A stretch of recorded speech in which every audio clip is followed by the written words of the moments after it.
Magandang gabi po sa inyong lahat. Nasabi po ni Ka Robert kanina na itong ginagawa natin taon-taon ay hindi selebrasyon, kundi komemorasyon. Ngayon, dadagdagan ko lang, hindi lang ito simpleng komemorasyon, ito ay pagpapatibay din ng ating commitment para sa advokasya natin, para sa ligtas na daan. Kaya nga ang tema ng ating WDR 2023, kayong taon na ito, ay Riders Bayanihan para sa ligtas na kalsada o ligtas na daan. Kasi gusto natin, bukod sa pag-alala natin dun sa mga namatay at nabawian ng buhay dahil sa aksidente sa kalsada, ay magpatibay din tayo ng ating commitment para ipalaganap ang advokasya sa road safety. So, may ilan na binanggit na si Ka Robert kanina kung ano ba yung ating mga panawagan at ating mga advokasya hindi sa road safety. Pero, didetalye ko lang din ngayon, no? So, yung isang part, yung unang part ng ating advokasya ay yung advokasya natin sa sarili. Yung ating commitment sa sarili. Para ipalaganap yung road safety. Una, yung patuloy na pag-i-initiate ng iba't ibang mga grupo natin, no? Sa Kagulong, sa BMRF, sa mga kasama natin mula sa Bataan, at sa iba pang mga lugar, yung pag-i-initiate ng mga road safety seminars, no? Kasi sabi ng yung ibang mga makikitid ng isip, laging sinasabi, ay mga nagmumotor, mga kamote yan, mga pasaway yan, no? So, mula sa ating sarili, patunayan natin, hindi totoo yan, dahil tayo mula sa ating sarili, ini-empower at tinetrain natin para mapaunlad yung skills ng bawat kasama natin at mga kapatid na riders sa magitan ng seminars at skills training. So isa yan sa commitment natin, bilang alay natin dun sa mga nasawi dahil sa road crashes.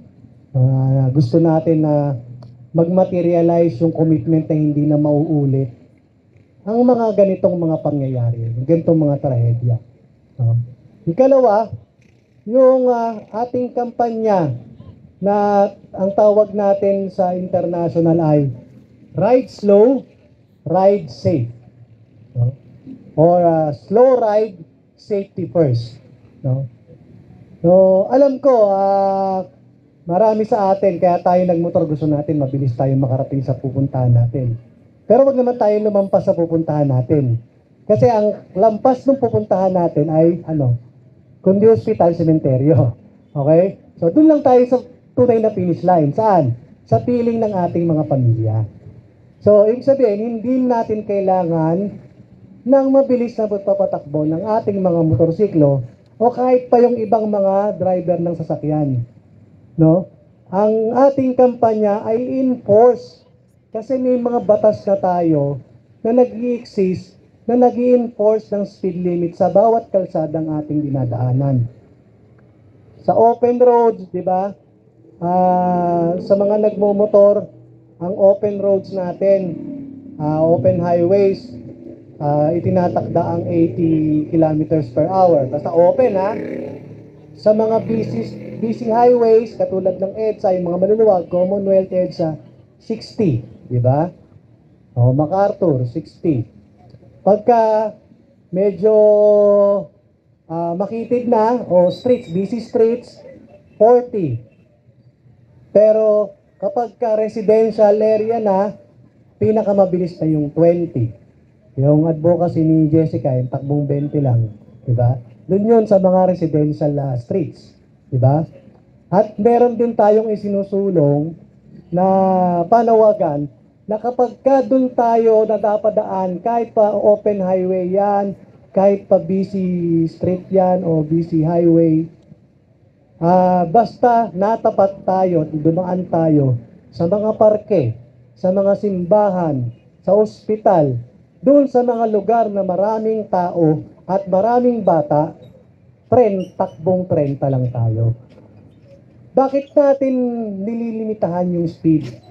Kasi the slower we ride, the more we anticipate accidents. Okay? Ibig sabihin, mas safe at mas may capacity tayong iwasan anuman yung paparating na problema. Dahil hindi tayo lumampas dun sa speed limit. Kasi hindi naman yan basta itinakda lang. Pinag-aralan yan ng ating mga eksperto, yung mga speed limits na yan. So, we continue to campaign at ipalaganap itong advokasya natin na ride slow, ride safe. Okay? Sana magsimula din sa atin, di ba? Huwag tayong bayabas. Okay? Kaya yung mga bayabas dyan, please lang. Okay. So, susunod na part ng ating commitment ay yung commitment natin para manawagan sa gobyerno sa ilang mga reforma at polisiyang pwedeng magpababa ng bilang ng mga namamatay. Take note pala, no? Every year, ang latest na bilang na ng namamatay kada taon sa buong mundo dahil sa road crash ay 1.35 million. Hindi na biro yon, mga kapatid. No? Malapit na niyang pantayan yung bilang ng pandemya, yung mga namatay sa COVID. Dati ipinapantay na siya sa bilang ng mga namatay sa AIDS o sa dengue, diba? Sa mga malalang sakit. Pero ngayon, malapit na niyang pantayan yung bilang ng mga namamatay dahil sa COVID na grabe yung inabot natin, di ba? So, hindi biro yung ganung bilang na every year, nagbibilang tayo ng 1.35 million na bangkay. Di ba? So, kailangan may gawin tayo.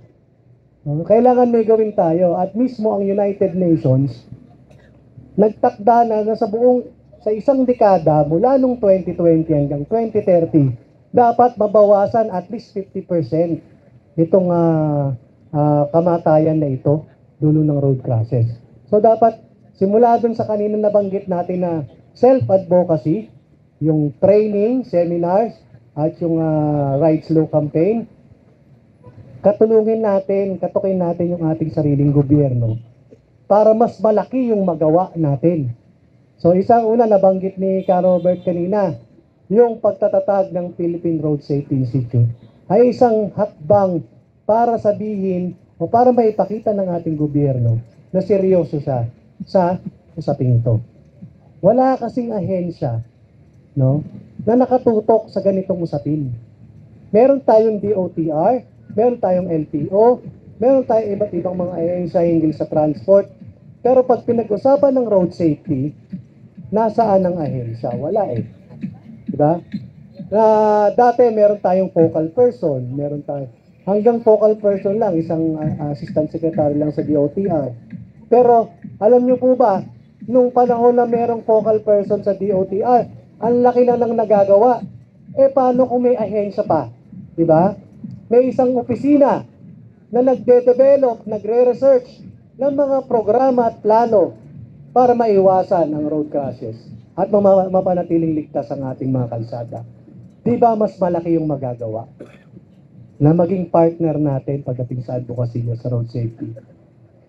So susunod na panawagan natin bukod sa Philippine Road Safety Institute ay magkaroon ng commitment yung mga concerned agencies tulad ng DPWH, no, at local government, lahat ng may kinalaman sa infrastructure na maglagay ng maayos na timeline para maayos yung mga kalsadang may problema o may sira.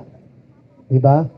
Problema kasi sa atin, sa mga kalsada natin, alam na nga hindi ligtas yung may sira sa kalsada, umaabot pa ng 6 na buwan, 1 taon bago i-repair.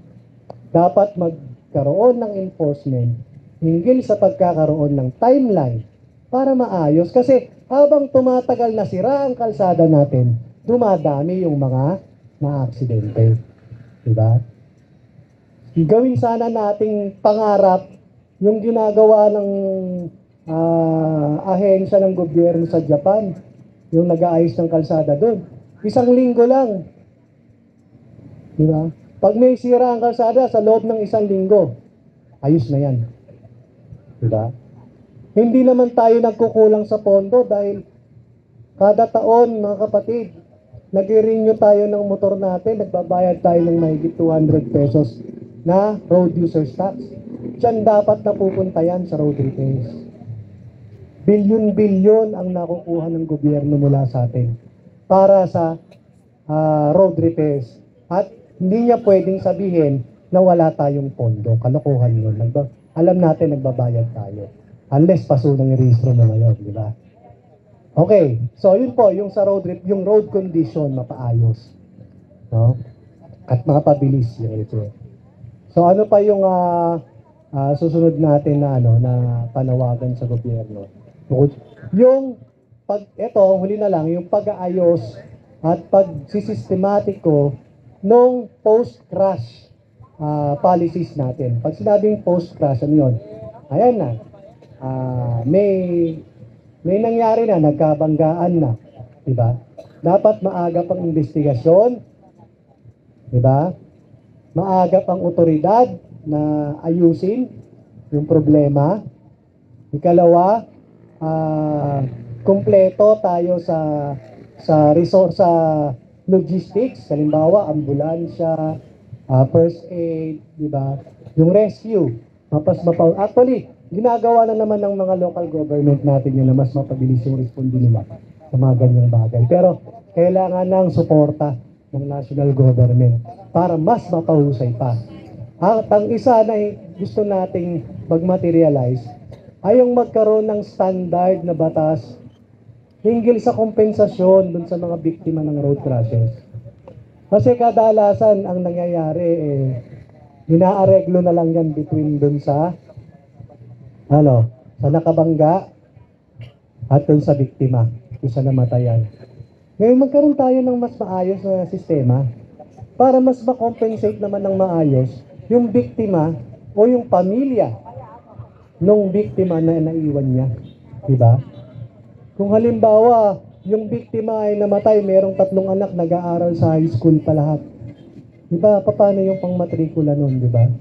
So, kailangan magkaroon maayos sa sistema ng kompensasyon sa mga biktima ng road crashes. So, yun po. Yun po yung panawagan natin sa ating gobyerno. So, sana may sa buhay natin yung dalawang mayor nating bahagi ng advokasya. Yung ating advokasya sa sarili at advokasya bilang nananawagan sa ating gobyerno. Okay ba tayo doon, mga kapatid? So, bilang alay, bilang tribute sa mga biktima ng road crashes, isulong natin itong mga to. Yun ang magagawa natin. Kaya huwag nating sabihin wala tayong magagawa, ordinaryong rider lang tayo. May magagawa tayo. Okay? Para maipaglaban. Karapatan ito sa totoo lang, karapatang mabuhay. Ang sinisikil ng road crash ay yung karapatang mabuhay. Diba? Karapatang mabuhay at karapatang maging ligtas. So, kailangan nating ipaglaban yung karapatan nating mabuhay. So, yun lamang po, no? So, bilang pag-alala sa mga ating sa mga biktima sa buong mundo, ginagawa natin to every year, ikatlong linggo ng Nobyembre, at maraming salamat sa lahat ng patuloy na sumusuporta sa taunang pagtitipon na ito. Magandang gabi po sa inyong lahat at maraming salamat po.